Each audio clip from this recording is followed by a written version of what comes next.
Ahora,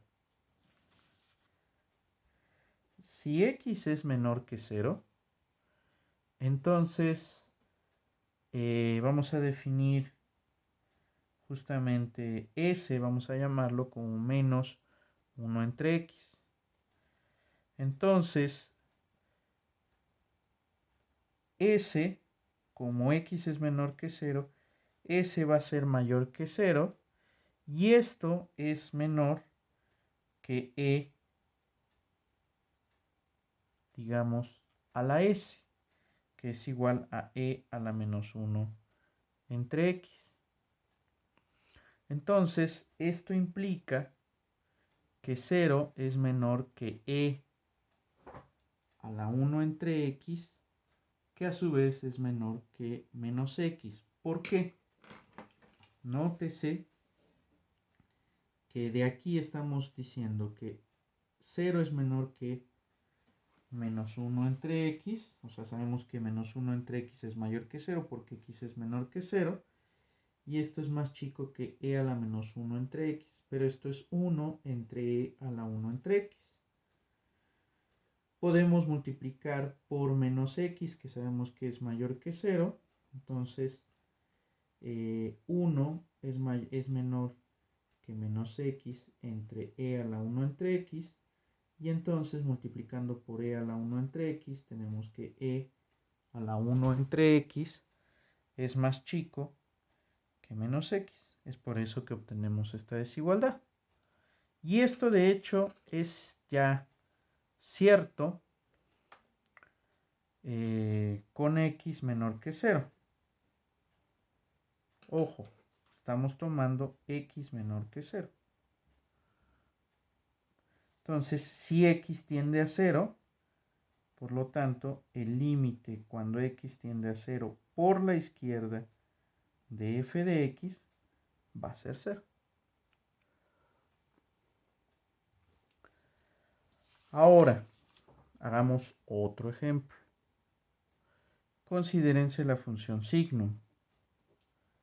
La función signum de x es 1, 0 y menos 1 si x mayor que 0, si x igual a 0 o si x menor que 0 respectivamente.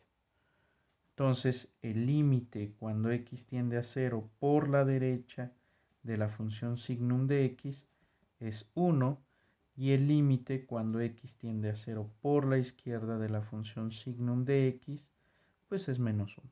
Entonces el límite en 0 para la función signum no existe. Ahora pensemos un minuto en la función 1 entre x. La función 1 entre x en una vecindad de 0 no está acotada. De hecho, si te aproximas por la derecha a 0, o sea, la función 1 entre x se comporta justamente así. Si te aproximas a x por la derecha, si te aproximas a 0 por la derecha, la función 1 entre x pues va a tender a más infinito. Si te aproximas por la izquierda a x igual a 0, la función tiende a menos infinito. Vamos entonces a justamente definir formalmente la tendencia a infinito. Entonces, definición. Considérense f una función que va de un subconjunto de los reales a los reales, x0 un punto de acumulación de a. Entonces decimos que f tiende a infinito conforme x tiende a x0, y esto lo denotamos como límite cuando x tiende a x0 de f de x igual a infinito, si para toda epsilon mayor que 0 existe delta mayor que 0, tal que si x menos x0 es menor que delta, entonces f de x es mayor que epsilon. Decimos que f tiende a menos infinito, o sea, de hecho lo denotamos como límite cuando x tiende a x0 de f de x igual a menos infinito, conforme x tiende a x0, si para toda epsilon mayor que 0 existe una delta mayor que 0, tal que si x menos x0 es menor que delta, se satisface que f de x es menor que menos epsilon. Entonces, podemos justamente verificar esto a través de sucesiones. ¿Qué querría decir? Bueno, pues una función tiene límite infinito en un punto x0 si para una sucesión que converge a x0, la sucesión f de xn diverge a más infinito o diverge a menos infinito según sea el caso. Entonces tenemos una proposición que relaciona justamente dos funciones, una que diverja más infinito y la otra que diverja menos infinito. Vamos a ver, tómense f y g funciones definidas sobre un subconjunto de los reales y x0 un punto de acumulación de A. Entonces supongamos que f de x es menor o igual que g de x, digamos para toda x en A. Entonces,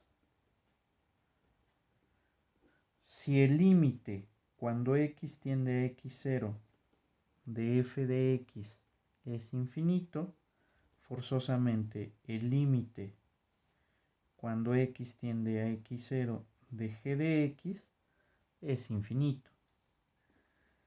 Si el límite cuando x tiende a x0 de g de x es menos infinito, entonces forzosamente el límite cuando x tiende a x0 de f de x es menos infinito. Y esto pues se sigue directamente de la teoría de sucesiones. Si sucede que el límite cuando x tiende a x0 de f de x es infinito, tomas una sucesión que converja a x0, por lo tanto f de xn diverge a infinito. Pero si f de xn diverge a infinito, la sucesión g de xn diverge a infinito, por hipótesis. Ahora, si cuando x tiende a x0, g de x diverge a menos infinito, quiere decir que tomas una sucesión xn que converge a x0, eso implica que g de xn diverge a menos infinito. Pero si g de x diverge a menos infinito, jala, digamos, a la sucesión f de xn a menos infinito. Yo sugiero que ustedes escriban justamente esa demostración. Ahora, bueno, pues si podemos definir divergencia en un punto, también podemos definir convergencia. Veamos. Tómense una función que está totalmente contenida en R y supongamos que,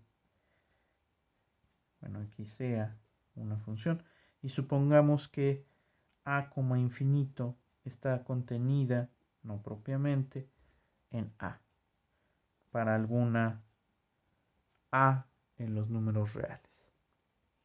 Entonces, decimos que f tiende a L conforme x tiende a infinito, en sentido de símbolo sería límite cuando x tiende a infinito de f de x es L, si para toda epsilon mayor que 0 existe una k mayor que A, tal que si x es mayor que k, entonces el valor absoluto de f de x menos L es menor que epsilon. Entonces, en pocas palabras, lo que esto me está diciendo es que el límite cuando x tiende a infinito de f de x es L si tomas una sucesión, si para cualquier sucesión que diverge a más infinito, la sucesión f de xn converge a L. Entonces, tenemos un criterio, vamos a decirlo, secuencial, para este tipo de límites. Entonces vamos a escribirlo. Esto que acabo de describir lo vamos a poner formalmente. Entonces tómense f y a como en la definición anterior.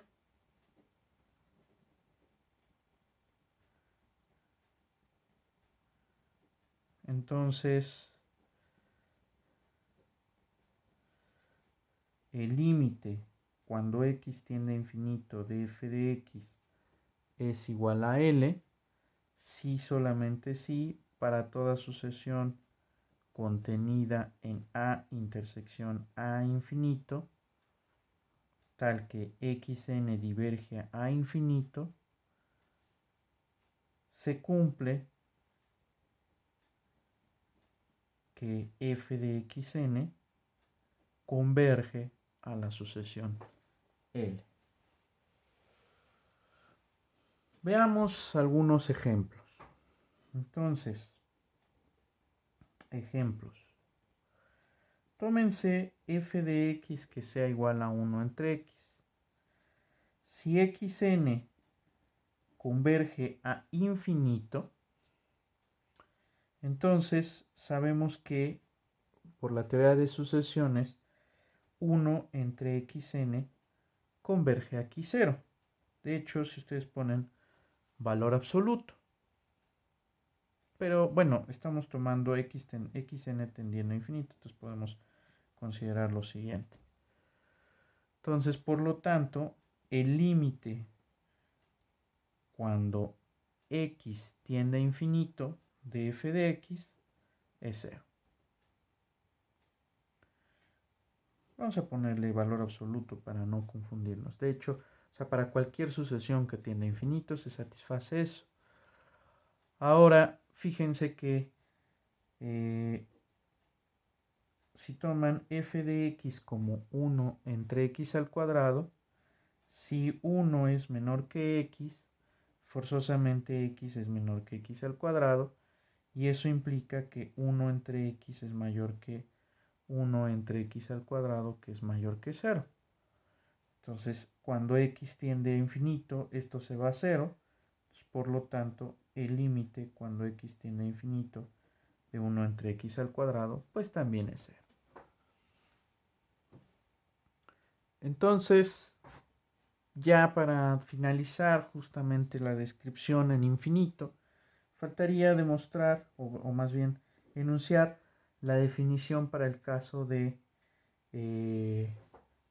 límites infinitos en infinito. Entonces, tómense f y a como en la definición anterior. Entonces, decimos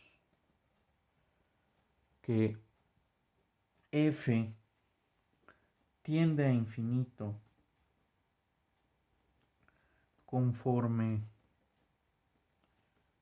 bueno, aquí respectivamente a menos infinito, conforme x tiende a infinito, respectivamente a menos infinito. Bueno, podemos dejarlo así, en símbolos, que el límite cuando x tiende a infinito de f de x es infinito, o que el límite cuando x tiende a infinito de f de x es menos infinito, si dado epsilon en los reales existe k mayor que a, tal que para toda x mayor que k, f de x es mayor que epsilon, o respectivamente f de x menor que epsilon.